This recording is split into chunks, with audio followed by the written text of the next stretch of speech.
ഖനന നിയന്ത്രണ നിയമ ഭേദഗതിയിൽ കോൺഗ്രസ് സംസ്ഥാനങ്ങൾ സുപ്രീം കോടതിയിലേക്ക്. കേരളം, കർണാടക, തെലങ്കാന, ഹിമാചൽ പ്രദേശ് സംസ്ഥാനങ്ങൾ നിയമ ഭേദഗതി റദ്ദാക്കണമെന്നാവശ്യപ്പെട്ട് സുപ്രീം കോടതിയെ സമീപിക്കും. നിയമ ഭേദഗതി ഫെഡറൽ തത്വങ്ങൾക്കെതിരാണെന്നും സംസ്ഥാനങ്ങളുടെ അധികാരത്തിലേക്കുള്ള കടന്നുകയറ്റമെന്നും കോൺഗ്രസ് വിമർശിച്ചു. നോബൽ മാരിക്കാരൻ നൽകും വിശദാംശങ്ങൾ. നോബൽ, സംസ്ഥാനങ്ങളുടെ അധികാരങ്ങൾക്ക് മേലുള്ള കടന്നുകയറ്റം എന്നുള്ളത് തന്നെയാണ് പ്രധാന വിഷയം. ഇതിൽ പ്രതിപക്ഷ നേതാവ് അടക്കമയുടെ കേരളത്തിൽ ആ വിഷയം ഉന്നയിച്ച് സുപ്രീം കോടതിയിൽ പോകണമെന്ന ആവശ്യം ഉന്നയിക്കുകയും ചെയ്തു കഴിഞ്ഞിട്ടുള്ളതാണ്. എന്തായാലും എന്താണ് കോൺഗ്രസ് സംസ്ഥാനങ്ങൾ ഇനി നീക്കം നടത്തുന്നത്, സുപ്രീം കോടതിയിലേക്ക് പോകുന്നത്?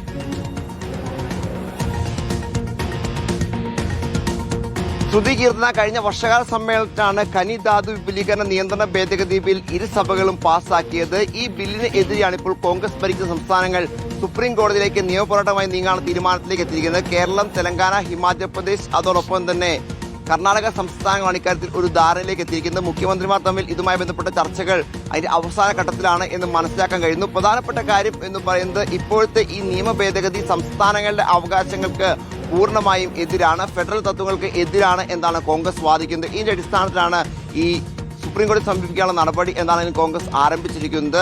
ഓരോ സംസ്ഥാനങ്ങളും വ്യത്യസ്തമായ ഹർജികളായിരിക്കും ഇക്കാര്യം നൽകുക എന്നാണ് നമുക്ക് വിവരങ്ങൾ പുറത്തേക്ക് വരുന്നത്. എന്താണെങ്കിലും അതുമായി ബന്ധപ്പെട്ട വിശദാംശങ്ങൾ കുറച്ചുകൂടി പുറത്തേക്ക് വരേണ്ടതുണ്ട്. ചർച്ചകൾ അതിന്റെ അവസാന ഘട്ടത്തിലേക്ക് എത്തുന്നു എന്ന് മാത്രമാണ് ഇപ്പോൾ അറിയാൻ കഴിയുന്നത്. അതേസമയം കോൺഗ്രസ് കൂടി സഖ്യകക്ഷിയായിട്ടുള്ള ജാർഖണ്ഡ് സർക്കാരുമായും ഇതിൽ കോൺഗ്രസ് ഹൈക്കമാൻഡ് ചർച്ചകൾ നടത്തുന്നുണ്ട്. അവരുടെ കൂടി ഒരു സമീപനം, പ്രത്യേകിച്ച് അവരെ കൂടി ഇതുമായി ബന്ധപ്പെട്ടുകൊണ്ട് സുപ്രീം കോടതിയെ കേസുമായി എത്തിക്കാനുള്ള നീക്കമാണ് കോൺഗ്രസ് നടത്തുന്നത്. ജാർഖണ്ഡ് സർക്കാരും സമാനമായി തന്നെ ഈ നിയമ ഭേദഗതിക്ക് സുപ്രീം കോടതി സമീപിക്കും എന്ന സൂചനയാണ് പുറത്തേക്ക് വരികയും ചെയ്യുന്നത്. എന്താണെങ്കിലും ഈ വിഷയം കോടതിയിൽ ചോദ്യം ചെയ്തുകൊണ്ട് ഇപ്പോഴത്തെ ഈ നിയമ ഭേദഗതി പൂർണ്ണമായും ഇല്ലാതാക്കുക, ഇതിനെ തടയുക എന്നാണ് കോൺഗ്രസിന്റെ ലക്ഷ്യം. അതുമായി ബന്ധപ്പെട്ട് കോൺഗ്രസിലെ തന്നെ മനു അഭിഷേക് സിംഗ്വി അടക്കമുള്ള പ്രധാനപ്പെട്ട അഭിഭാഷകരും ഹൈക്കമാൻഡുമായി ചർച്ചകൾ നടത്തുന്നുണ്ട്. എത്രയും വേഗം ഈ ഹർജികൾ സുപ്രീം കോടതിയിൽ ഫയൽ ചെയ്യും എന്നാണ് അറിയാൻ കഴിയുന്നത്. കേന്ദ്ര സർക്കാർ എന്താണെങ്കിലും ഈ ഹർജികളെ പൂർണ്ണമായി സുപ്രീം കോടതിയിൽ എതിർക്കും എന്നൊരു കാര്യത്തിൽ യാതൊരു സംശയമില്ല. കാരണം കേന്ദ്ര സർക്കാർ നേരത്തെ തന്നെ ഈ ചർച്ചയിൽ, ബില്ലിന്റെ ചർച്ചയിൽ, പ്രത്യേകിച്ച് രാജ്യസഭയിൽ മാത്രമാണ് ഒരു ചർച്ചയിൽ ബില്ലൊക്കെ നടന്നതെന്ന് പറയാൻ കഴിയുള്ളൂ. ലോക്സഭയിൽ ചർച്ച പോലും ഉണ്ടാകാതെയായിരുന്നു ബില്ല് പാസ്സാക്കിയത്. ബില്ലിനെ പൂർണ്ണമായും